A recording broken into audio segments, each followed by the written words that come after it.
মৈত্রী express, Mitali express ও বন্ধন এক্সপ্রেসের ভাড়া সর্বনিম্ন 70 টাকা থেকে সর্বোচ্চ 305 টাকা পর্যন্ত বৃদ্ধি করা হচ্ছে। আসসালামু আলাইকুম প্রিয় দর্শক, বরাবরের মতো আমি আজকে একটি নতুন আপডেট নিয়ে হাজির হয়েছি। বাই ট্রেনে যারা ভারত যাওয়ার ইচ্ছুক তাদের জন্য একটি দুঃসংবাদই বটে। আগামী 15 জুন থেকে মৈত্রী এক্সপ্রেস, মিতালি এক্সপ্রেস ও বন্ধন এক্সপ্রেসের ভাড়া সর্বনিম্ন 70 টাকা থেকে সর্বোচ্চ 305 টাকা পর্যন্ত বৃদ্ধি করা হচ্ছে।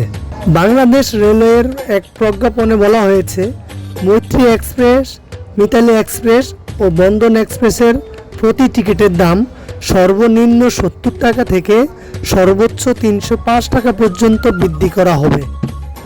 ডলারের বিনিময় হারের সঙ্গে সমন্বয় করতে আগামী 15 জুন থেকে বাংলাদেশ ও ভারতের মধ্যকার চলাচলকারী 3টি ট্রেনের ভাড়া বৃদ্ধি করতে যাচ্ছে বাংলাদেশ রেলওয়ে।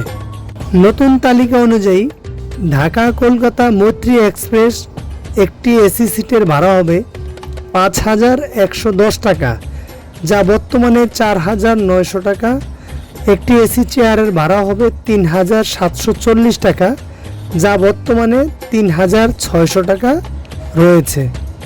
এদিকে খুলনা কলকাতা রুটে বন্ধন এক্সপ্রেসের এসি সিটের ভাড়া 2,950 টাকা থেকে বাড়িয়ে 3,055 টাকা নির্ধারণ করা হচ্ছে।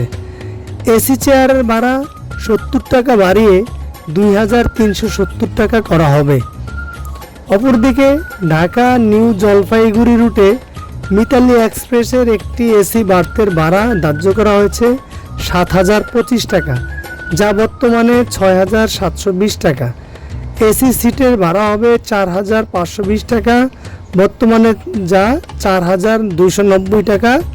এবং একই রুটে মিতালি এক্সপ্রেস এসি চেয়ারের ভাড়া 3,860 টাকা থেকে বাড়িয়ে 4,015 টাকা নির্ধারণ করা হচ্ছে। তাই আমার পরামর্শ হলো, যারা ইমার্জেন্সিতে বা খুব শীঘ্রই ভারত যেতে চাচ্ছেন, যাওয়ার অপেক্ষায় রয়েছেন এবং রেল ভ্রমণ করতে ইচ্ছুক, তারা অগ্রিম টিকিট ক্রয় করে নিতে পারেন।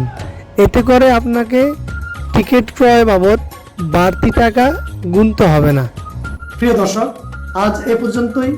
আমার এই ভিডিওটি যদি ভালো লেগে থাকে অবশ্যই কমেন্টস করবেন, অপরকে দেখানোর জন্য শেয়ার করবেন। যারা নতুন তারা অবশ্যই আমার চ্যানেলটিকে সাবস্ক্রাইব করে দিবেন। ভালো থাকবেন।